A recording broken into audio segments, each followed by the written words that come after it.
이 차트는 미국 방송 관련 업체의 주가 변동입니다. 넷플릭스의 기업 가치는 2012년 대비 5배 상승했습니다. 반면 전통적 방송산업 플레이어인 컴캐스트, 디렉티비, CBS의 경우 나스닥 상승률과 유사한 수준의 주가 상승을 보였습니다.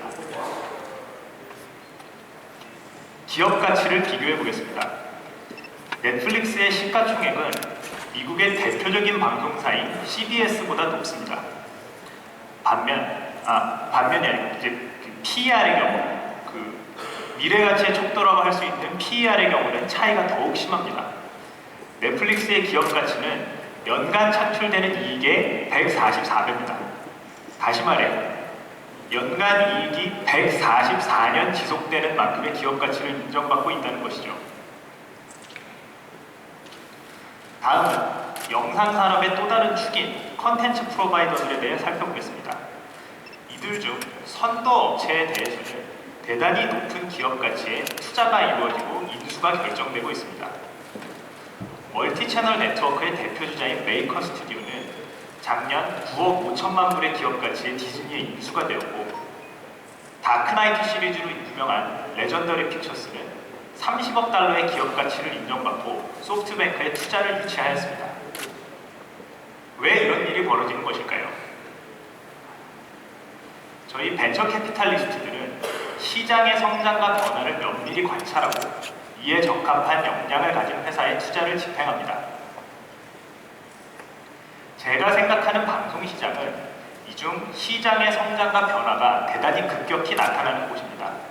그래서 시장에 대한 근원적인 이해를 통해 앞에서 설명드린 투자와 기업 가치에 대한 실마리를 얻을 수 있다고 생각됩니다.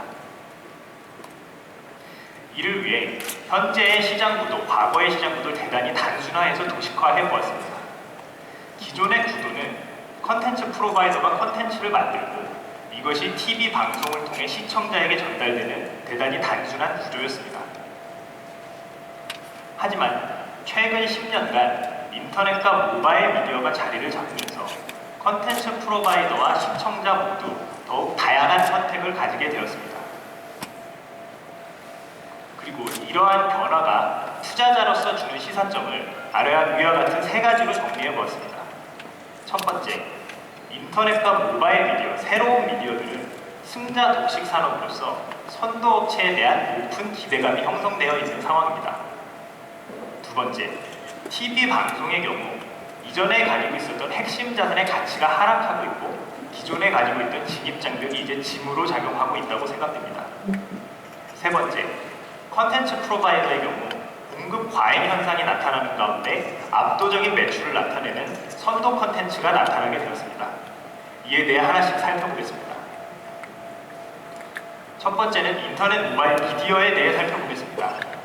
인터넷 모바일 미디어도 결국 인터넷 비즈니스의 일부입니다. 그리고 인터넷 비즈니스의 가장 큰 특징은 승자 독식이라는 점입니다.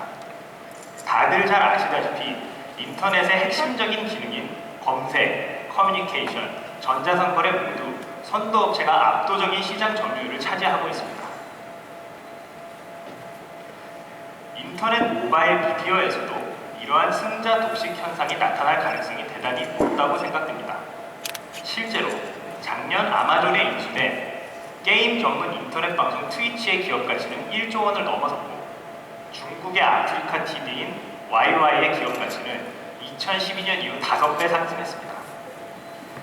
투자자들이 승자 독식 산업에 대한 기업 가치에 대한 큰 기대감을 가지고 베팅을 하고 있는 것이죠. 두 번째는 TV 방송 영역입니다.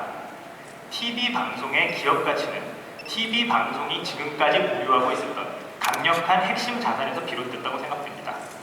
TV는 채널을 가점하고 있었고 강력한 브랜드를 바탕으로 번들 프로덕트를 공급했었고 컨텐츠 제작 능력을 바탕으로 컨텐츠 제작을 주도했고 시청자들은 TV 중심적인 사용 습관을 가지고 있었습니다. 하지만 이제 이론적으로 채널은 무한해졌고 더 이상 번들 컨텐츠를 제공하기 어려워졌고요. 제작은 난이도도 낮아지고 비용도 낮아졌고 시청자들은 더 이상 TV만으로 영상을 시청하지 않게 됐습니다. 한마디로 TV 방송이 지금까지 가지고 있었던 구조적 이점들이 조금씩 사라지고 있다는 것이죠. 또한 TV 방송은 채용부터 판매를 아우르는 밸류체인 인테그레이션을 통해 진입장벽을 형성하고 있었습니다. 하지만 최근의 인터넷 미디어들은 생산, 유통, 판매가 모두 분절되어 있어 시장의 진입이 자유롭고 시장에 빠르게 적응할 수 있는 구조입니다. 이러한 상황에서 기존의 TV 방송국들의 이익을 보호해주던 길고 복잡한 밸류체인은 이제 진입장벽이 아닌 시장 적응에 대한 징후로 작용하고 있는 것이죠. 세 번째는 컨텐츠 프로바이더 영역에 대해 살펴보겠습니다. 컨텐츠 프로바이더의 경우 모바일의 가장 대표적인 컨텐츠 산업인 모바일 게임에 대한 예시로 시작을 해보겠습니다. 모바일 게임은 현재 제작비 하락으로 인한 공급 과잉 상태입니다.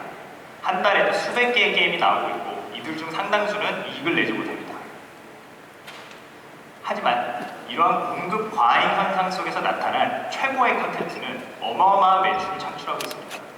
실제로 전 세계 모바일 게임 1위인 클래시 오브 클랜이 창출하는 매출은 중하위권 게임 수백 개의 매출을 합친 것보다 많을 것입니다. 공급 과잉 속에 최고의 컨텐츠가 나오고 이 최고의 컨텐츠는 전 세계 모든 소비자에게 유통될 수 있는 플랫폼 환경이 갖춰졌기 때문에 이러한 현상이 나타나게 되는 것이죠. 영상 컨텐츠에서는 아직 슈퍼셀과 같은 압도적 선도어체가 나타나지 않은 것으로 보입니다. 하지만 충분히 가능할 수 있다고 생각됩니다. 왜냐하면 영상 컨텐츠 역시 제작 비용과 난이도가 압도적으로 낮아졌고 전 세계 모든 소비자에게 유통될 수 있는 플랫폼이 갖추어져 있기 때문입니다. 하지만 컨텐츠 프로바이더 투자자 입장에서는 컨텐츠 프로바이더가 가지는 기업 가치의 지속성에 대해서는 고민이 되는 것이 사실입니다. 소셜게임의 황제였던 진가는 팜빌 이후 몇 개의 메가히트작을 통해 기업 가치가 15억 달러까지 이르렀었습니다. 하지만 이후 6분의 1로 하락하여 아직 회복하지 못하고 있죠. 투자자들이 가지는 컨텐츠의 지속적 생산 능력에 대한 어떤 걱정이 반영됐다고 할 수 있겠습니다. 이러한 시사점들, 인터넷 모바일 미디어는 승자 독식이라는 점, 그리고 그것에 대한 높은 기대감, TV 방송이 가지는 핵심 자산의 가치 하락, 그리고 컨텐츠 프로바이더의 공급 과잉 속 선도업체의 등장이라는 어떤 시장의 시사점 때문에 제가 아까 말씀드렸던 새로운 시장의 챔피언인 넷플릭스와 기존 업체와의 주가의 큰 차이, 그리고 현재 컨텐츠 프로바이더 중 아주 선도적인 업체에 대한 대단히 공격적인 투자와 인수가 이루어지고 있다고 생각됩니다. 하지만 여전히 생각해 보아야 할 부분은 많다고 보입니다. 인터넷 미디어에 대한 시장의 기대감이 지나친 것은 아닌지, 방송의 핵심 자산이 어떠한 추세로 하락할 것인지, 시간이 얼마나 남아있는지, 반대로 방송이 새로운 미디어 환경에서 가지는 이점은 없는지, 마지막으로 컨텐츠 프로바이더로서 지속적으로 탑 컨텐츠를 만들어내는 것이 과연 가능한지에 대해서는 추가적인 고민이 필요하다고 생각됩니다. 이를 통해 시장에 대한 보다 명확한 이해와 투자의 실마리를 잡을 수 있다고 생각하고 있습니다. 감사합니다.